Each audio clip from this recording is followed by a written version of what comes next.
1995년도에 김대중 총재께서 이제 야인으로 돌아갔다가 정계 복귀를 선언하고 중산층과 서민을 위한 정당 새정치국민회의 이 창당을 하면서 각 분야의 전문가들, 각계 젊은 사람들을 끌어모으기 시작했습니다. 저는 이제 김대중 대통령의 당신 총재의 권유, 제안으로 정치를 하게 된 거죠. 저는 이제 MBC의 정치부 기자로 또 앵커로 이렇게 활동하고 있었는데, 저희는 이제 박정희 정권 말기 때 기자를 시작했기 때문에 민주주의에 대한 열정, 자유 언론에 대한 갈망이 컸고, 저는 이제 대학 다닐 때 3번 잡혀갔어요. 한 번은 경찰서에 데모하다가, 한 번은 또 안기부에, 또 한 번은 군대에 있을 때 보안사에 잡혀가서 터무니없는 그 고문도 당하고 했습니다. 근데 인권과 민주주의가 제대로 서기 위해서는 정권이 한번 바뀌는 것이 맞다라는 그런 신념을 갖고 있었기 때문에 새정치국민회의가 창당되면서 그런 제안을, 그런 권유를 받아들이게 된 겁니다. 박지원 당시 대변인도 저에게 와서 그런 얘기를 했었고, 권노갑 고문이 결정적으로 역할을 중간에 해주셨던 것 같아요. 저와 가까운 친구가 출입 기자였는데 그 친구를 통해서 권 고문을 뵀죠. 예.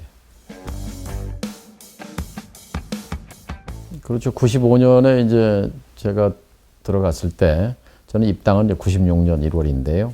그때 이제 천정배, 신기남, 정동채, 김한길, 추미애, 김민석 등 같이 들어가서, 그때 되게 40대입니다. 김대중 대통령의 노장청 조화, 그런 구도 속에서 청년 세대의 역할을 저희들이 맡은 거죠.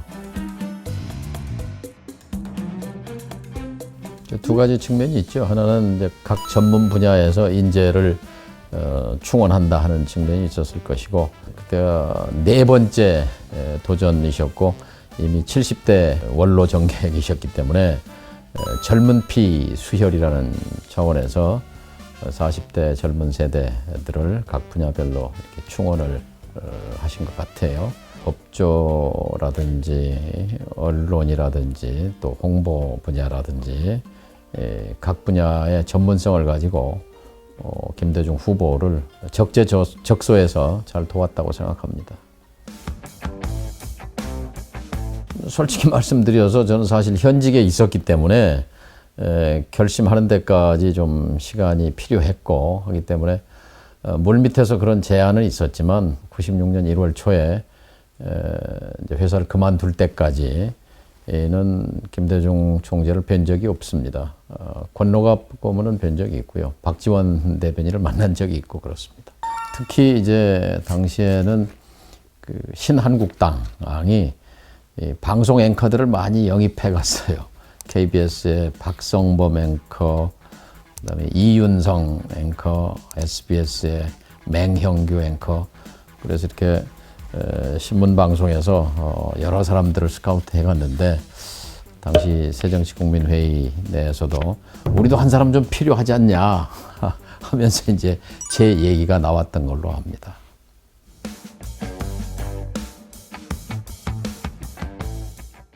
제가 거의 젊은 세대 충원의 제일 마지막이었습니다. 그러니까 95년에 창당을 했고, 제가 이제 회사를 그만두고 당에 간 것이 1월 하순쯤 되기 때문에, 그때는 총선이 불과 코앞에 있을 때여서 사실은 이제 대개 조직책, 그 지구당 위원장들이 임명되어 있는 상태였고 빈자리는 없는 거였어요. 근데 실제 저한테 이제 강동구의 이부영 의원에 대해서 저격 공천 얘기가 있었는데, 저는 그걸 원치는 않았습니다. 왜냐하면 당시에 당적은 달랐지만 국회에서 그래도 신망과 실력으로 평가받고 있는 의원인데, 이부영 의원을 저격하러 간다는 게 무슨 의미가 있겠는가 해서 원치 않는 입장이었고, 결국 전주에 출마하게 됐죠.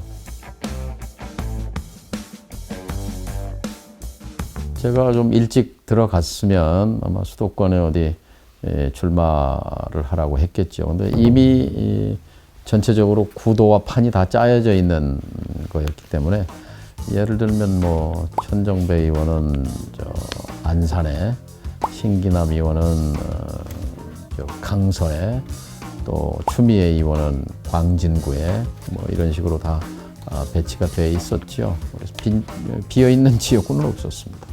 그래서 전주도 당시에 민주당 의원들이었죠.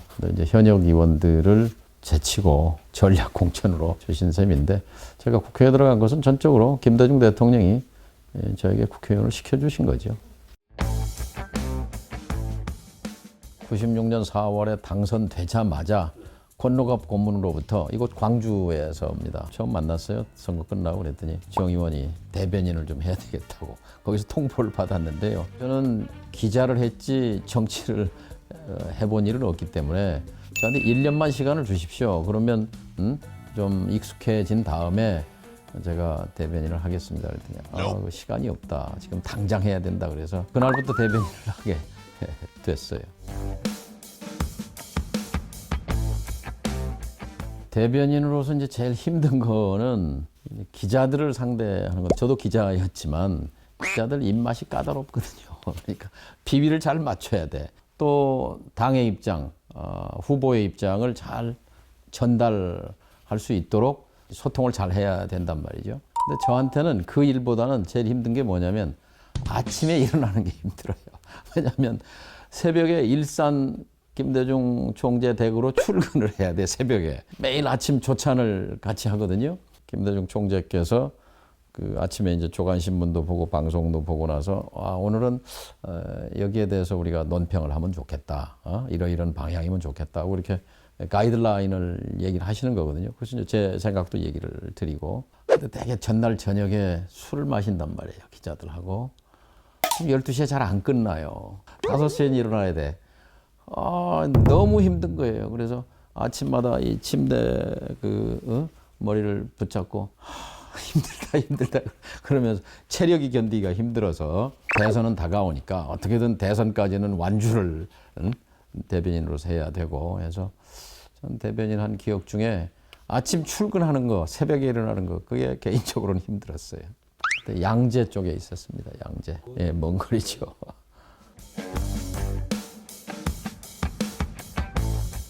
그러니까 총재께서 뭐 구술을 해서 논평을 써주시는 건 아니에요. 어떤 주제에 대해서 이런 방향이면 좋겠다, 이제 이런 대략적인 아웃라인을 얘기를 하시는 거죠. 그러면 그 방향에 맞게 이제 브리핑을 하는데, 제가 이제 중시한 것은 그때 이제 길게 뭐 10분 얘기해봐야 방송에 나가는 건 10초에서 15초 나가거든요. 그러면 길게 얘기해봐야 내가 원하는 거와 상관없이 아무거나 따다 쓴단 말이에요. 제가 이제 방송으로 카메라 앞에서 온 카메라 상태에서 브리핑할 때는 딱 나갔으면 좋은 거 그거를 10초면 10초, 15초면 15초씩 딱딱 끊어서 이렇게 얘기해 주니까 편하기도 하지만 또 불평이 있었어요. 왜냐하면 자기들의 이제 그 기자들, 취재 기자 입장에서는 선택권이 제약되는 거예요. 어쩔 수 없이 내가 준 대변인이 풀어놓은 코멘트를 실어 나를 수밖에 없으니까 그게 처음엔 굉장히 효과가 있었어요. 비판도 받았죠. 바로 방송 그만두고 이제 그 전까지 주말 뉴스 앵커를 하다 왔기 때문에. 그러니까 사람들은 정치인 정동영으로 보는 게 아니라 MBC 뉴스, MBC 앵커 정동영으로 본단 말이에요. 근데 저 사람이 새정치국민회의 또 김대중 총재 입장을 대변하고 있어. 헷갈리는 거예요. 이게 방송 뉴스를 하는 건지, 이 당의 대변을 하는 건지, 이 이미지가 혼란이 오는 거거든요. 근데 방송에서는 사실 정파적이지 않잖아요. 객관적인 팩트 너머에 있는 진실, 이거를 전달하기 위해서 노력하기 때문에 이제 그 유권자들로부터 이런 얘기도 들었어요. 정동영이 얘기하면 거짓말도 진짜로 들린다. 그러니까 진실같이 들린다. 뭐 그런 효과 때문에 또 뭐 저를 대변인으로 쓰셨겠죠. 예, 제가 김대중 총재의 대변인을 40개월 했는데요. 96년에 당선되자마자 대변인 임명받아서 97년, 98년까지 한 2년 좀 넘게 하다가 이제 그만둡니다. 3번에 걸쳐서 합니다. 다른 분이 이제 대변인을 이어받았다가 도중하차하고 또 다시 투입돼요. 2번째 하다가. 그리고 또 그만두었는데 또 다시 징발이 돼서 제가 3번인데 합쳐보니까 한 3년 반, 40여 개월 됐더라고요. 연배도 제 선친과 비슷한 연배시고 한국 현대사의 거목인데 저로서는 엄청난 행운이지요. 매일매일이 정치 과외거든요, 사실.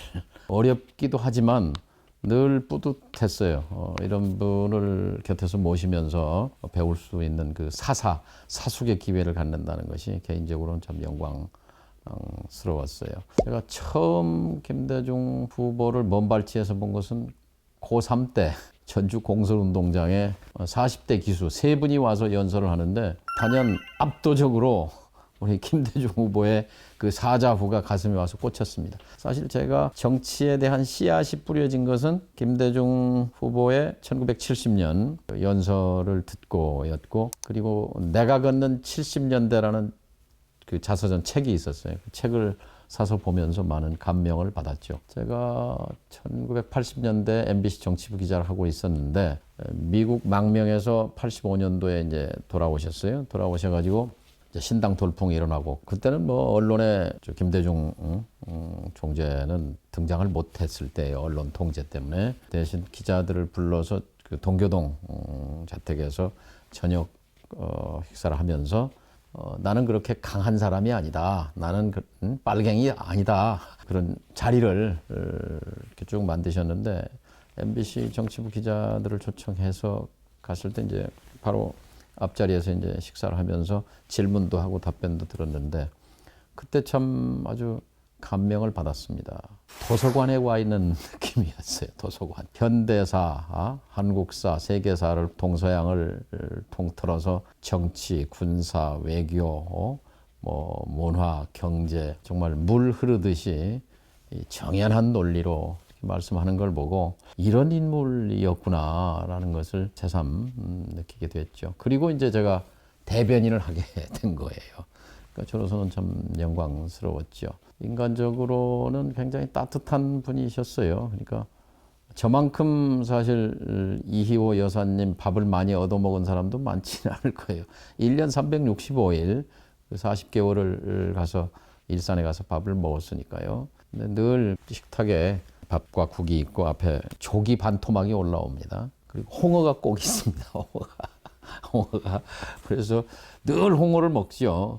근데 이제 가끔 드시다가 조기 반토막을 본인 걸 안 드시고 제 그 접시에다 이렇게 담아 주시는 거예요. 가끔 저 수석 부대변인이 그때 이제 설훈 의원도 가끔 올 때가 있어요. 그러면 설훈 의원을 참 좋아하셨어요. 우리 총재께서 지근거리에서 그분의 그 일거수일투족을 지켜보고 배울 수 있었다는 것은 그런 기회를 아무나 갖는 건 아니잖아요. 참 저에게는 행운이었다고 생각합니다. 두 가지가 생각납니다. 하나는 대식가. 많이 드세요. 잘 드시고 싹싹 긁어서 다 한 번도 식욕이 없어 하신 적을 본 적이 없습니다. 근데 이제 잘 드시다가 나보고 대식가라고 사람들이 그러는데 사실은 나보다 더 먹는 사람이 있어. 여기 우리 대변인 보라고. 나보다 저 덩치도 작은데 나보다 훨씬 더 먹는다고. 그래서 이제 그런 농담도 하시고 했는데 그런 얘기가 있어요. 김대중 총재가 가장 좋아하는 게 3가지가 있다. 3가지가 뭐냐? 여기 먹을 거 있습니다. 제일 좋아하신다는 거고, 여기 마이크 있습니다. 그럼 또 좋아한다는 거고, 또 하나가 사람 많이 모였습니다. 그럼 제일 좋아한다는 거죠. 그처럼 참 뭐 식성이 좋으시고 그러니까 이제 건강을 유지를 하신 것이고, 뿐만 아니라 사람에 대한 욕심이 참 많았어요. 사람에. 그래서 이제 아침 식사를 일산에서도 하시지만 수시로 조찬 약속이 이제 있거든요. 주로 서교 호텔 그 식당을 많이 이용하셨는데 외국에서 미국에서 이제 특히 상하 의원이라든지 또 전문가들이 오면은 김대중 총재를 만나고도 싶어하고 또 이 총재께서 또 불러서 만나십니다. 아무튼 사람 만나는 게 우리 김대중 대통령의 제1 관심사입니다. 진보든 보수든 가리지 않고 제가 모시고 와서 이제 만난 분 중에 기억이 나는 게 미국의 헤리티지 재단은 보수 싱크탱크거든요. 그런데도 그때 수장인 에드윈 풀러 박사라는 분이 올 때마다 꼭 조찬하면서 여러 가지 미국 정치에 대해서 질문도 하시고 또 뭐 국내 그 언론사의 논설위원이라든지 지식인들도 약속 잡아서 늘 조찬에 공부 모임인 거죠, 공부. 그러니까 공부 욕심, 사람을 통한 공부. 그러니까 예를 들어서 일산에서 이제 그 여의도의 당사까지 출근하실 때 제가 옆에 타고 올 때가 가끔 있어요. 피곤해서 깜빡 졸릴 때도 있는데 총재께서 뭐 하시는가 보면 열심히 메모를 하고 계세요. 대학 노트에다가, 대학 노트에다가. 그리고 또 이렇게 보면 뭐 이어폰을 끼고 뭘 들으셔. 뭘 들으시나. 영어 테이프 이렇게 들으시는 거예요. 영어 테이프. 그래서 제가 반성을 했어요. 야, 천하의 DJ도 그 짜투리 시간을 아끼려고 영어 테이프를 듣는데 나는 지금 뭐 하고 있는 거냐.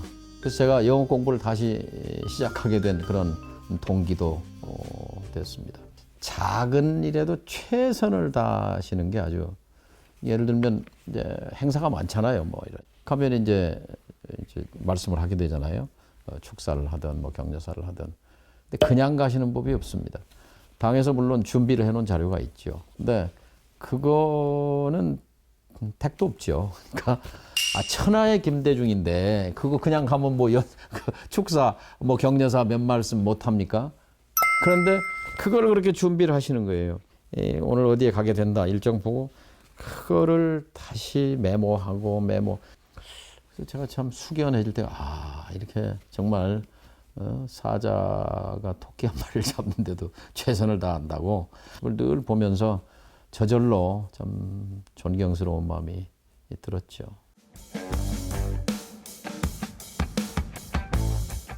그러니까 12월 17일로 선거가 끝나는데 그날 저녁에 김대중 후보의 동생분이 돌아가셨습니다. 김대희 선생이라고. 근데 선거 기간 내내 김대중 후보가 시달렸던 그 아킬레스건이 약점 포인트가 뭐냐면 연세가 많다는 걸 계속 공격받았거든요. 뭐 심지어 임기 못 마친다 뭐 이런 식으로 했는데 투표 전날 동생이 돌아가셨으니 형님도 아니고 악재잖아요, 악재. 이제 그 소식이 이제 우선 이제 대변인실에 딱 전달이 돼서 급히 이제 그 위기 대응 TF가 그때 구성되어 있었어요. 이종찬, 신건, 천용택, 엄삼탁, 뭐 정동영, 뭐 해서 6명. 그래서 거기서 이제 아이디어가 나온 게 일단은 지금 저녁 한 7시쯤 됐으니까 밤 12시까지 그걸 끌 수밖에 없다. 여기서 일단 끊어야 된다. 그래서 제가 대변실로 와서 김대희 선생 사모님에게 이제 한양대학병원이었는데 전화를 해서 빨리 집으로 가시라고 서교동인가 뭐 자택으로 이제 가시게 하고 대변실에 제가 내려가서 기자들한테 아까 낭설인데 지금 저 댁전화 번호가 여기 있으니까 한번 직접 확인해 보면 될 거 아니냐. 돌아가셨는지 안 돌아가셨는지 기자들이 전화를 하는 거예요. 사모님이 받으셨어요. 상가집 같으면 사모님이 받을 상황이 아니잖아요. 이제 기자들도 예의가 있는 사람이니까 혹시 김대희 선생님 댁 맞냐고. 이제 사모님이 그렇다고. 그러니까 그럼 김 선생님은 지금 댁에 계시냐고. 밖에서 친구들 만나셔갖고 좀 늦는다고 전화가 오셨다고. 이렇게 이제 답변을 하셨단 말이에요. 기자들이 헷갈리지. 그래서 이제 잠시 혼란에 빠졌어요. 그래서 이제 확인하고 뭐 이러다가 9시가 넘어갔어. 왜냐면 9시는 방송사들이 뉴스 시간이잖아요. 이게 지나갔어. 저쪽 편도 많이 있잖아요. 그러니까 분명히 별세하셨는데 왜 뉴스가 안 나가느냐고 이제 막 그 신문 방송으로 빗발치듯이 이제 갈 거 아니겠습니까? 그 한양대학병원에 반대편도 있고 우리 편도 있는데. 근데 어쨌든 우리가 딱 잡아떼다가 이제 12시에 다시 대책회의를 해서 이제 발표합시다. 그래서 발표를 했어요. 뭐라고 발표했냐? 이제 모든 선거운동은 밤 12시로 끝났다. 이제 이 대선에 선거에 영향을 미칠 수 있는 그런 행동이나 운동이나 뭐 보도는 이거는 다 선거법 위반이다. 자, 이거 보도하면 안 된다. 라고 이제 자물쇠를 잠근 거예요. 그리고 이제 투표에 들어갔죠.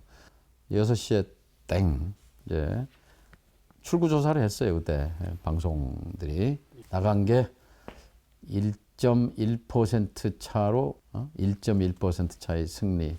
함성이 터져 나온 거죠. 그 당사가 떠내려갈 듯이.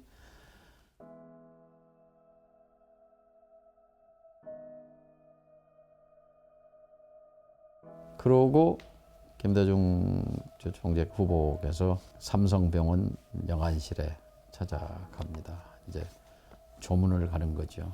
그때 이제 모시고 갔습니다. 저는 김대중 총재께서 그토록 통곡하는, 오열하는 모습은 처음 봤습니다.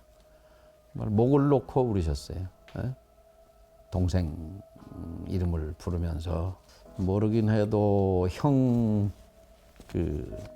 정치 역정 때문에 얼마나 마음 고생 또 실제 불이익 피해를 많이 받았겠습니까? 그 동생이 당선되기 직전 그 순간에 세상을 떠났으니 얼마나 또 절통하고 형제로서 동생에게 미안하고 정말 오랜 시간 오열하고 통곡하셨어요. 그리고 이제 그 재수 씨를 위로하시고 일원동 삼성병원에서 이제 나오셔서 88 올림픽대로를 쭉 타고 이제 한강변을 바라보고 오는데 뭐 침통하시죠. 그러니까 눈은 퉁퉁 부어가지고 이제 그 현충원 묘지쯤 올 때였습니다. 숨을 길게 쉬시더니 충무공 마음이 생각이 난다 그러셨어요. 금신 전선, 신에게는 오늘 전선이 상유 12, 상유 12척. 아직 12척이 남아 있습니다. 그 말씀을 하시는 거예요. 백척간두에서 나라의 운명 앞에 충무공이 얼마나 절절하셨겠는가. 만일 우리 국민이 나에게 오늘 나라를 맡겨주신다면 정말 충무공의 마음으로 내 모든 것을 바치겠다. 다 하겠다. 우리 국민이 복이 있었던 거죠. 그 위기의 시간에 충무공이 없었으면 조선이 없었듯이 그 순간에 김대중이 없었으면 우리나라가 어떻게 됐겠는가. 그 말씀을 제가 생생히 기억합니다. 맞습니다. 모시기 힘들죠. 말하자면 본인이 철두철미하기 때문에 대충 어영부영하는 건 못 봅니다. 그러니까 본인이 이제 뭐 몸에 배어 있기 때문에 그러니까 참모들이든 뭐 아랫사람이든 대충 하는 사람 못 견디죠. 주변에 있는 분들도 다 그러니까 그만큼 프로페셔널들만 살아남은 거죠. 김대중 총재 눈에 든다는 건 보통 일이 아니죠. 그래서 모시기 참 힘들고 그래서 저도 대변인 하면서 칭찬은 몇 번 못 받아봤어요. 근데 어쩔 때 이제 가끔 칭찬하실 때면 이게 마음에 흡족했구나 이런 생각이 드는 거죠. 97년 이제 대선이 넉 달 남았어요. 이제 한 복판인데 8.15 광복절인데 평양방송에 우리 새정치국민회의 지도위 의장을 하시던 분이 나와버렸어요. 평양방송에. 월북한 거예요. 오익재 천도교 도령인데 엄청난 충격을 받았죠. 저지난주까지 당에서 회의 주재했던 분이 평양방송에 나왔어요. 당은 엄청난 충격과 당혹에 휩싸였죠. 그 다음날 이제 당의 입장을 얘기해야 되잖아요.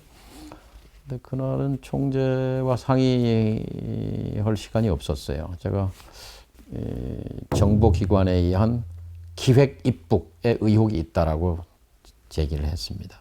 근데 물론 그냥 한 건 아니고 그 전날 저녁에 누군가의 제보가 있었어요. 그렇다면 이건 냄새가 난다. 정보기관이 움직인 흔적이 있다. 이제 그러면서 이게 물타기가 되어버린 거예요.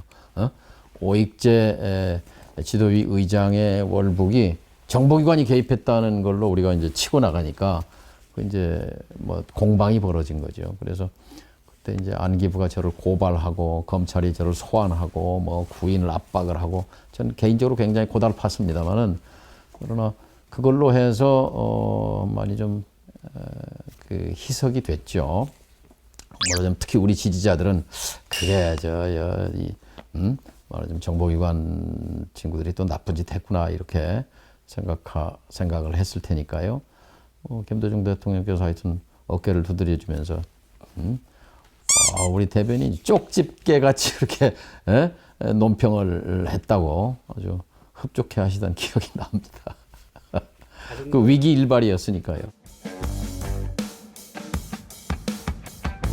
참 우리 김대중 대통령이 이렇게 순항한 것만은 아니에요. 충청북도에 그 음성 꽃마을 동네가 있습니다. 거기 그 신부님이 하는 거기에 이제 큰 행사가 있어서 몇만 명이 전국에서 모인데 갔는데 그 자리에 김대중 총재가 가셨는데 축사 기회를 안 줘버렸어요. 우리 당황했죠. 뭐 항의를 하고 난리를 쳤는데 근데 그때 옆에서 참 보고 존경스러웠습니다. 한치도 흔들리지 않았어요. 끝까지 그냥 단상에 그 행사 끝낼 때까지 아마 2시간, 3시간 뭐 엄청난 시간을 쓰면서 축사 한마디 못하고 아마 참석한 그 사람들은 다 느꼈을 거예요.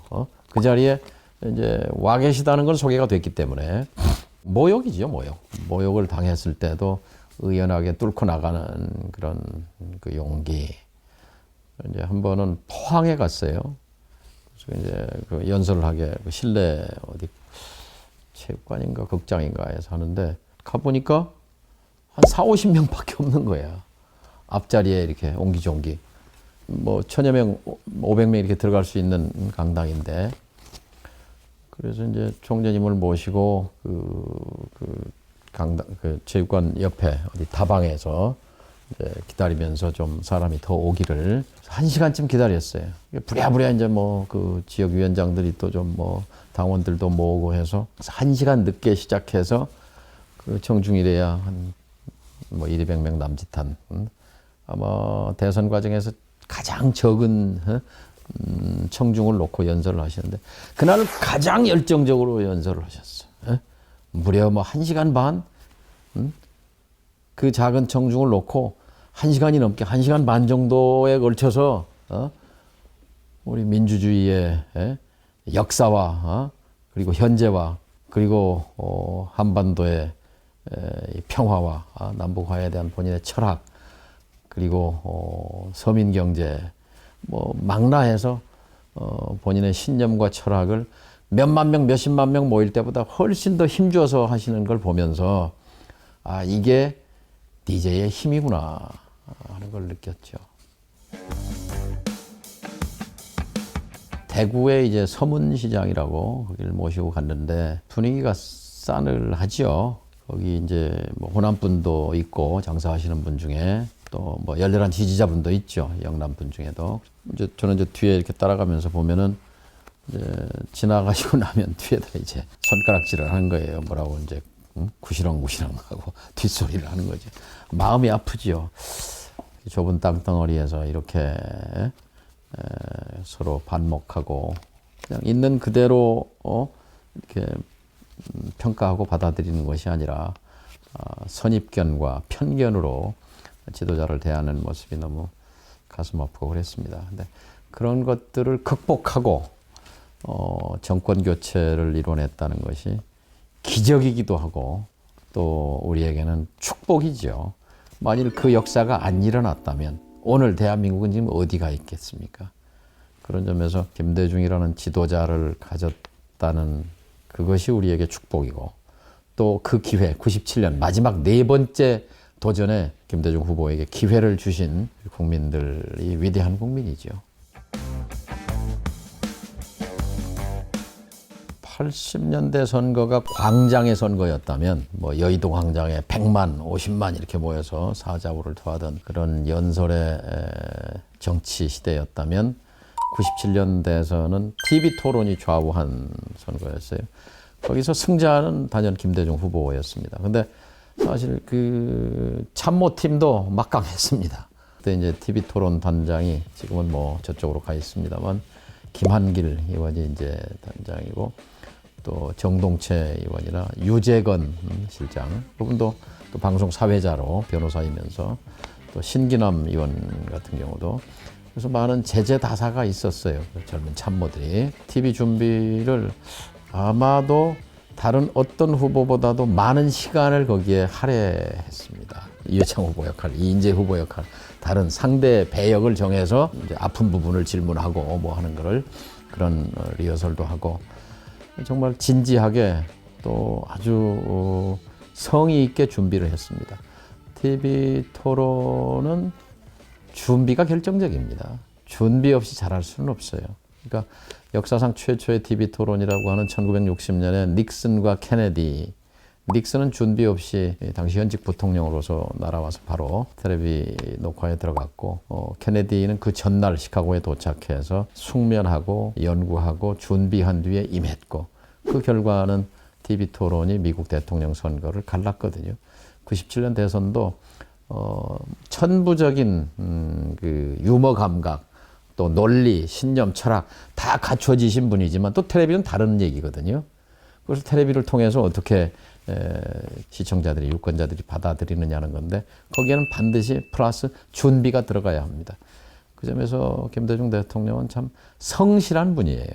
그 성실성이 TV 토론의 승자가 되게 만들었다고 생각합니다.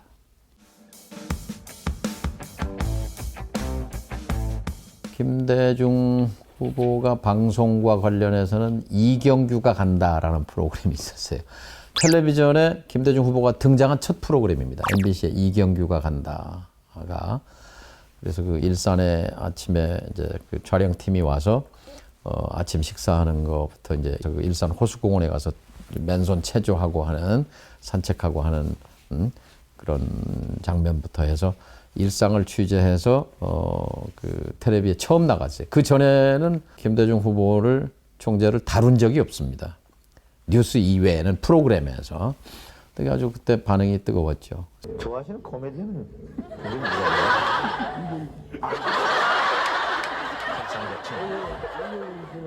되게 순발력 있어요.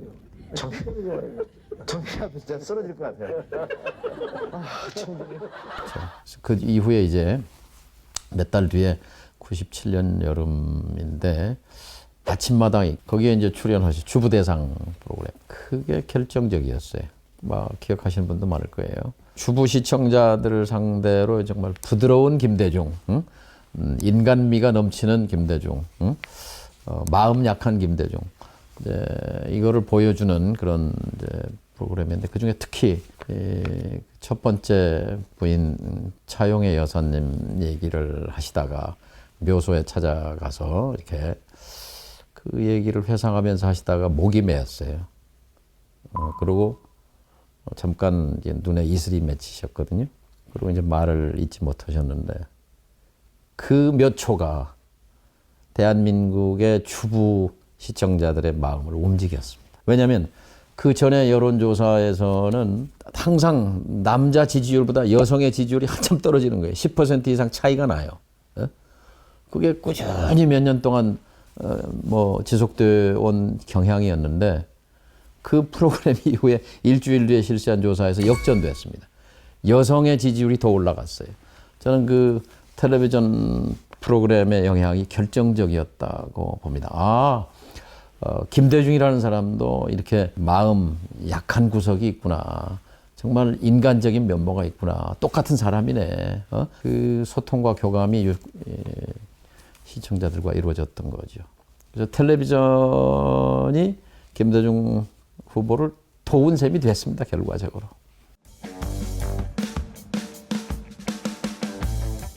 97년 12월 18일이 대선이고 12월 17일로 이제 끝나는데 마지막 텔레비전 찬조 연설자가 정동영이었습니다. 원래는 제가 아니었어요. 저는 대변인으로 바쁘기도 했지만 찬조 연설은 또 서로 또 좋은 분들이 많이 있었으니까.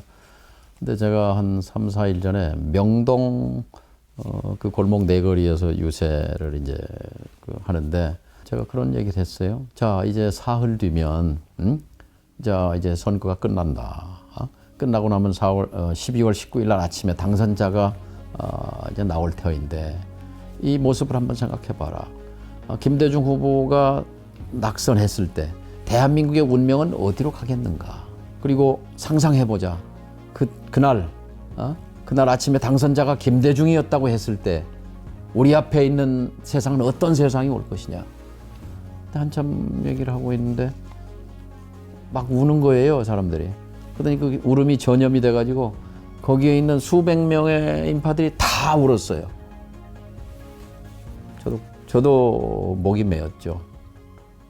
당직자들이 이제 거기 유세차를 운영하는 사람들이 당에다 보고를 했어요. 유세장이 눈물바다가 됐습니다. 그러면 마지막 TV 찬조 연설을 바꿔라. 오늘 명동에서 한 연설 그 메시지를 가지고 정동영이 하는 게 좋겠다 해서 참 영광스럽죠. 김대중 대통령 당선을 위해서 TV 찬조 연설의 마지막에 제가 등장을 했습니다. 이제 우리 방에는 텔레비가 없었어요. 그 서재에는. 그리고 이제 방이 옆에 이제 김대중 총재 계셨는데 갑자기 문이 펄컥 열리더라고요. 보니까 우리 김대중 총재예요. 뒤집어졌어. 얼마나 간절했으면 이게 두 분이 텔레비를 보다가 이게 감동을 나눌 상대가 없잖아. 옆방에 모여 있는 줄 아니까 문을 벌컥 열고 그래서 이제 우리도 막 와서 침실로 들어가서 같이 이제 서서 텔레비를 봤죠. 그러니까 뒤집어졌어. 그런데 또 한 5분, 10분 있다가 또 뒤집어지네, 이 회장. 그래서 계속 또 지는 거야. 그래서 다시 나왔어. 서재로 이제 서재에 있는데 또 한 30분 지냈을까? 또 문이 벌컥 열리는 거예요. 진짜 뒤집어졌어, 이제는. 진짜로 뒤집어졌다는 거예요. 보니까 이제 그때부터는 점점 벌어지기 시작했어요. 한 자정쯤 됐을 때. 그랬더니 그 일산 그 자택 골목이 갑자기 와글와글 하더니 수백 명, 수천 명, 수만 명이 몰려드는 거예요. 그 일산 자택 주위에. 김대중 그 일산이 떠나가려 그 주택가가. 참 잊을 수 없습니다. 골목에 뭐 인산인해를 이루었는데 밤새 불이 켜져 있는데 이제 한쪽 방은 이제 주무시느라고 이제 불이 꺼졌어요. 근데 이쪽 방은 계속 우리가 작업을 해야 되니까 불이 켜졌잖아요. 비서들이 얘기를 했는지 누가 물어봤는지 거기 누가 있냐고. 그래서 이제 정동영이 있다고 했는지 갑자기 사람들 중에 김대중 하다가 정동영 다 하는 거야. 자기들이 아는 이름이 나오니까 이제 그 순간에 그때 처음으로 김대중 대통령이 부러웠습니다. 인간적으로. 나도 저렇게 한번 돼봤으면 좋겠다. 아마 그게 제가 꿈을 꾸게 된 그 경로였는지도 모르겠습니다. 당선은 되셨는데 당선의 기쁨을 누릴 시간이 없었어요. 왜냐하면 한국은행 금고에 잔고가 달랑달랑 30억 불, 20억 불, 10억 불 줄어드는 곧 부도잖아요. 부도. 어떻게든지 이제 부도 사태를 막아야 되니까 정말 거의 밤잠을 설치면서 근데 그때 다행히 아직 출범은 안 했지만 이제 연합정부잖아요. DJP 보수와 손잡은 연합정부가 되니까 그 IMF 극복에 사실은 JP와의 연합정부가 큰 역할을 했다고 저는 생각합니다. 제일 기억나는 게 이제 3일 뒤엔가 미국 재무차관이 왔어요. 요지는 그겁니다. 후보 시절에 약속했던 정리해고와 관련한 입법 약속대로 이행하실 겁니까? 라는 거였어요. 정말 고통스러운 질문이었거든요. 김대중 대통령은 서민과 노동자 편인데 대통령 당선자로서 서민과 노동자를 잘라야 하는, 직장에 잘라야 하는 그런 참 역설적인 운명에 정말 처참한 표정이었어요. 왜냐하면 한번 그 악몽이 있거든요. 대선 막바지에 IMF 협상 재협상 카드를 한번 던졌어요. 이 IMF와의 협상을 재협상할 수 있다 해갖고 엄청난 역풍을 맞았어요. 이 김대중 후보 때문에 완전히 이제 부도난다 나라. 뭐 이렇게 해서 표도 날아가고 이렇게 되니까 청와대에서 긴급히 그때 대선 며칠 남겨놓고 김대중, 이회창, 이인재 후보를 초청했습니다. 뭐 대변인 한 사람씩 뭐 동행을 수행을 하라 그래서 갔는데 뭐 백지 한 장씩 나눠주고 본인이 다가오는 12월 18일 대선에서 승리할 경우 대통령에 당선될 경우 IMF와의 협약을 성실히 준수할 것을 약속합니다. 그 각서 쓰는 거예요. 각서. 세 분이 각서 써서 이제 YS한테 주고 그게 이제 IMF에 제출한 거죠. 그래서 간신히 그때 IMF 재협상 그 고비를 넘어갔는데 또 이제 당선돼서 불과 3, 4일 만에 미국 재무차관이 날라왔는데 IMF도 사실 뭐 미국이 좌지우지하죠. 한참을 뜸을 들이시다가 약속을 지키겠습니다. 참 눈물 나는 그런 장면인데요. 그래서 그 취임사 때 말씀하시다가 참 엄혹한 시절이 다가온다. 직장에서 쫓겨나고 그러면서 목이 메어서 말씀을 잊지 못하잖아요. 그 결정을 그날 하신 거거든요. 근데 안 할 수가 없는 거죠. 그리고 미국 재무차관이 돌아가서 미국이 100억 달러 긴급 자금을 수혈해 주겠다고 발표를 합니다. 그래서 이제 한숨을 놓는 거죠. 일단 텅 비어가던 한국은행 금고에 미국이 100억 불을 넣어줬으니까 뭐 매일매일이 정말 피 말리는 그런 그 작업이었는데요. 두 가지가 인상적으로 기억이 납니다. 하나는 그 부채 협상단을 꾸려서 그래서 이제 저 뉴욕으로 가거든요. 김용환 자민련 부총재, 여기 유종근 박사 등등 뭐해서 장재식 의원님 뭐해서 당신들 손에 나라의 운명이 달렸다 그런 당부를 하시고, 근데 이제 갔다 와서 보고하는 중에 그런 얘기가 있었어요. 한국 유학생들이 거기서 이제 석사도 받고 박사도 받고 뉴욕의 금융가에 많이 취직해 있잖아요. 근데 이제 뭐 골드만삭스든 JP 모간이든 큰 금융 투자 회사들 다 채권단인데 그쪽 입장을 우리 방미 협상단에게 정보를 계속 아름아름, 조국이 부도가 생겼으니까 애국심이죠. 애국심, 조국에 대한. 그러고 뭐 비난도 받지만 조지 소로스 같은 인물도 불러서 또 일산 자택에서 같이 식사도 하고 부도에서 벗어나기 위해서 정말 젖먹던 힘까지 다 하셨던 기억이 나고요. 그다음에 첫 번째 정부 그 보고를 이제 첫 번째 받는 게 굉장히 중요하잖아요.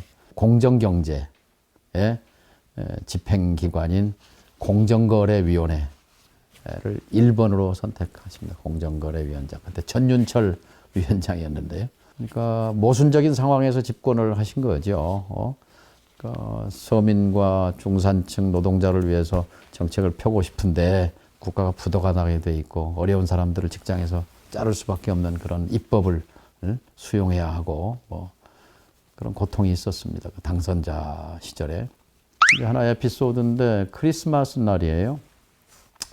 아침에 이제 같은 그날은 모처럼 기분이 좋으셨어요. 왜냐? 그 재무차관이 돌아가서 100억 불 긴급 지원하겠다고 크리스마스 날 발표를 했거든요. 24일. 거기서 제가 이제 제안을 하나 했습니다. 뭐냐면, 총재님, 루스벨트 대통령은요, 대공황이 왔을 때 실업자가 쏟아지니까 실업자들의 일자리를 만들기 위해서 공공사업을 많이 벌였습니다. 산악도로도 만들고, 다리도 짓고, 댐도 만들고, 뭐 했습니다.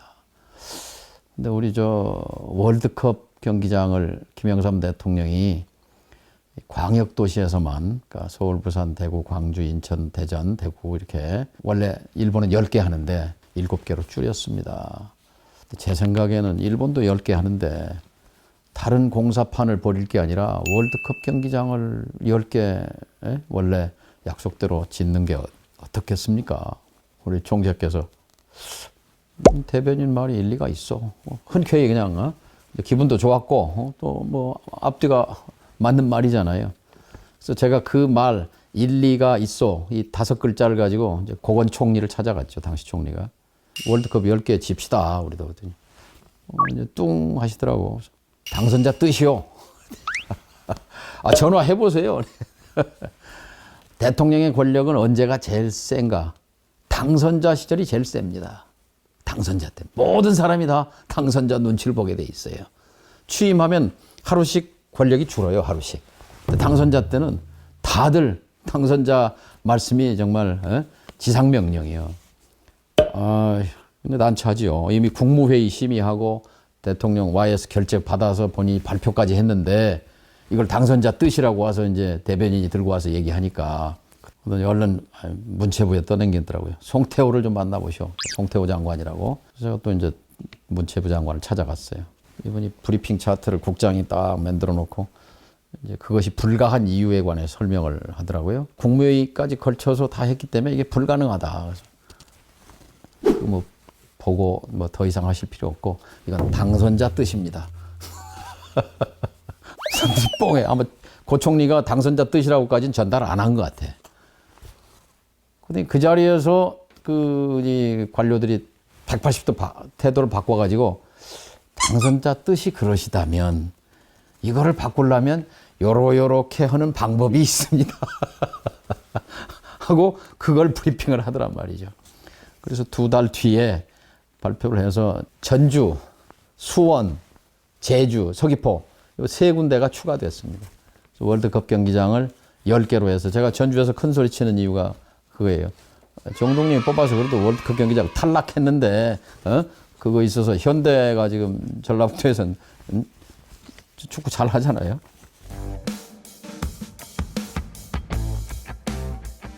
김대중 대통령께서는 청년 시절부터 한반도 평화, 통일의 문제에 천착하셨어요. 6.25를 몸으로 겪으셨잖아요. 죽을 뻔한 고초를 겪기도 했고 좌우 이념 대립의 그 갈등 틈바구니에 끼어서 희생이 될 뻔도 하셨단 말이죠.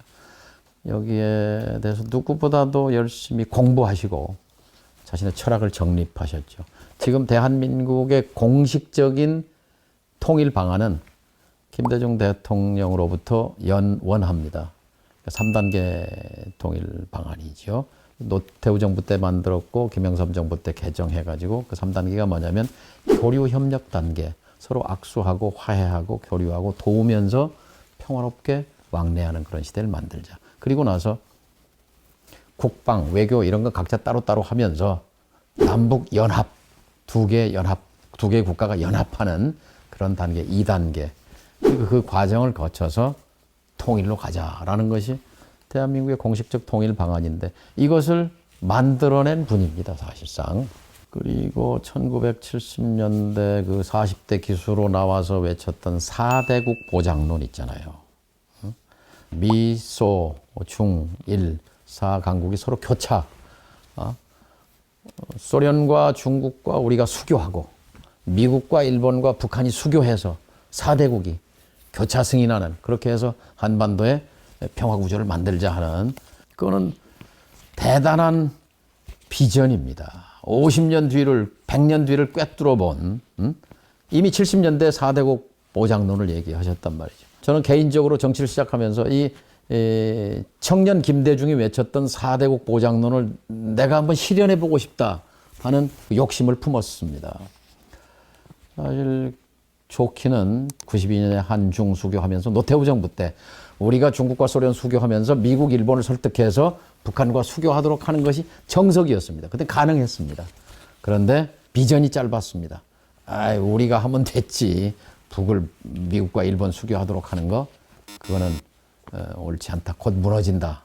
이런 단견. 이것이 그 황금의 기회를 놓친 거거든요. 90년대 초라는 건 세계적으로 이제 냉전이 허물어지고 장벽이 무너지던 시기였기 때문에 결정적인 시기를 놓치다 보니까 북한과 미국은 적이잖아요, 여전히. 북한과 일본 여전히 적이지 않습니까? 김대중 대통령은 축복받은 분이기도 합니다. 본인의 구상을, 본인의 신념을 실제 현실에 투영했단 말이죠. 반영했단 말이죠. 그래서 우리가 해방 후에 70년사를 구분할 때 6.15 이전사와 6.15 이후사로 구분할 수 있습니다. 6.15 이전의 역사. 그것은 형제지만 근친 증오 관계. 죽고 죽이는 관계였잖아요. 상대방을 타도하려는 관계였고. 근데 6.15를 기점으로 김대중 대통령과 김정일 위원장이 악수하면서 포옹하면서 그걸 내려놓은 거잖아요. 결국 뭐 우리가 가는 방향은 화해, 교류, 그리고 연합, 그리고 언젠가는 평화 통일로 가는 것이 그것이 우리의 숙명입니다. 주춧돌을 놨고 기둥을 세웠고 그다음에 대들보를 놨고 후배들은 그 집을 완성하면 되거든요. 주춧돌은 3단계 통일론이고 기둥은 철도 도로 연결하고 이 대들보는 개성공단이라는 대들보를 놨지 않습니까? 이렇게 주춧돌과 기둥과 대들보까지 다 놔주었는데도 집을 완성하지 못하고 있는 후배 정치인들이 못난 거죠. 저 지금 우리 현대든 SK든 LG든 무슨 포스코든 어디 사업권 따라갈 때 사업 대가 주지 않습니까? 그건 비즈니스잖아요, 비즈니스. 그러니까 비즈니스의 일을 정상회담 대가로 둔갑시킨 것이 그 대북 송금의 왜곡된 진실입니다. 노무현 정부가 들어와서 가장 잘못한 일은 정상회담을 수사해버린 겁니다. 그것은 우리 민족사의 진행 방향을 뒤틀어버린 결정적 패착입니다. 그 바람에 남북관계가 노무현 정부 5년 동안에 절반을 허송해버립니다. 완전히 등을 돌리고 경색됐잖아요. 제가 이제 그걸 풀어보려고 통일부 장관, NS 위원장으로 이제 들어간 것인데요. 시간이 너무 짧았습니다. 남은 기간이 절반밖에 없었어요. 대북 송금이 없었더라면 김대중 대통령의 햇볕 정책을 노무현 대통령이 바로 이어받아서 계속 사업으로 5년 동안 밀고 갔으면 아마 달라졌을 겁니다. 그 점에서 물론 제가 당사자입니다. 재창출에 실패한 결정적인 이유도 취임하자마자 한 대북 송금 특검, 아무리 그때 다수 야당이 밀어붙였다고 하더라도 그것은 받지 말았어야 합니다. 반공교육 세대잖아요, 우리도.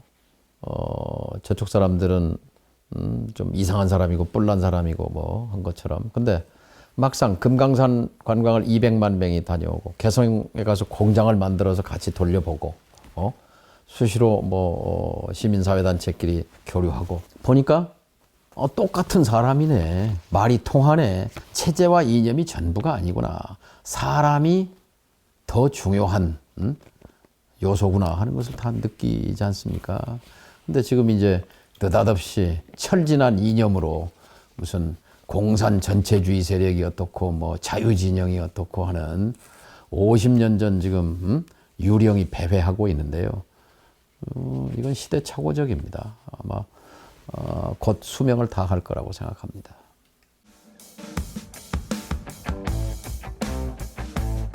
우리 미래 세대의 먹거리, 국가 경쟁력을 위한 디지털 경제를 만든 거, IT 코리아를 만든 거. 김대중 당선자가 첫 번째로 외국 손님을 만난 사람이 누구냐면 손마사요시, 손정희 회장입니다. 초청하셨어요. 그래서 여의도 당사 총재실에서 손정희 회장을 만나는데, 근데 만나서 이제 뭘 자문하냐면 어떻게 하면 우리가 산업화에서는 뒤졌지만 일본보다 이 정보화, IT, 디지털에서 앞서가려면 우리는 어떤 국가 전략을 하면 좋겠는가 하는 게 이제 듣고 싶은 얘기였어요. 근데 이분이 그러는 거예요. 손정희 씨가 이제 일본말로 하고 통역하는데, 한국이 디지털 선진국이 되려면 첫째, 한국 국민이 컴퓨터를 잘 써야 됩니다. 컴퓨터를 잘 쓰려면 한국에서는 모든 것이 대학 입시로 가기 때문에 대학 입시에다가 컴퓨터 과목을 집어넣으면 그게 아마 획기적으로 분위기가 바뀔 겁니다. 이제 이런 제안을 하나 하고, 그 다음에 대한민국은 모든 젊은이들이 다 청년들이 군대에 가기 때문에 군대에서 컴퓨터를 필수적으로 가르치십시오. 그리고 재소자들에게도 가르치고 또 마을에서 주부들에게도 가르치고 해서 컴퓨터를 잘 쓰는 국민들을 만들어야 됩니다. 그래야 앞서갈 수 있습니다. 그리고 지금 그 PC, 개인 컴퓨터가 그때 비쌌어요. 그 복잡한 거 빼고 아주 간단한 기본 사양만 넣으면 한 5, 60만 원이면 만들 수가 있습니다. 그래서 이걸 보급형 PC를 만들어서 널리 보급하면 도움이 될 겁니다. 실제 그래서 우리 정부가 우체국 PC라고 해서 우체국에서 가져가고 한 달에 10,000원, 20,000원씩 내면 그래서 그 급속하게 PC를 보급한 적이 있죠. 그러니까 김대중 대통령은 어쨌든 밤잠을 설치면서 어떻게 하면 IMF를 극복할까? 그다음에 어떻게 하면 한국 경제의 잠재 성장력을 키울 것인가 하는 거기에 이제 그 집중을 하셨는데 그 중에 하나가 본인이 이렇게 말씀하세요. 그 80년에 전두환에 의해서 감옥에 계실 때 그때 제일 탐독했던 책이 엘빈 토플러의 제3의 물결. 그걸 여러 번 읽고 이런 세상이 오는구나 라고 학습했다 이제 이런 말씀을 하셨는데요. 이제 엘빈 토플러 박사도 고인이 됐습니다만 김대중 대통령에 대해서 참 대단한 지도자로 평가하고 자기 그 부의 미래라는 그 돌아가시기 전에 쓴 책인데 거기에 한반도 챕터가 하나 나옵니다. 김대중 대통령의 디지털 정보화가 갖는 의미와 함께 그 개성공단을 씁니다. 북한의 시계와 남한의 시계가 다르다 이거 시간차가 난다 이거죠. 한국은 디지털로 가버렸는데 아직 이제 북은 산업화 이전의 시계에 머물러 있다 이제 이런 그 글을 썼어요. 엘빈 토플러를 책을 통해서 배우고 또 손정희 씨를 만나야 되겠다 해서 모셔다가 과외를 받은 거예요. 그건 과외를. 그리고 나서 이제 조치가 뭐였냐면 디지털 사령탑을 민간에서 최고의 전문가를 좀 모셔와야 되겠다. 그래서 사람을 구했습니다. 그래서 선택된 분이 삼성 SDI 사장을 하셨던 남궁석 씨라는 분을 정보통신부 장관으로 발탁합니다. 당신이 IT는 사령관이다.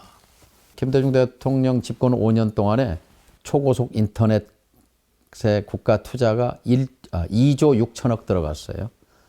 그래서 전 세계에서 가장 인터넷 속도가 빠른 나라를 만들어버렸잖아요. 2조 6천억 가지고 대한민국의 디지털 코리아를 만든 거예요. 그나마 역사가 어떤 부분보다도 높게 평가할 김대중 대통령의 업적이라고 생각합니다.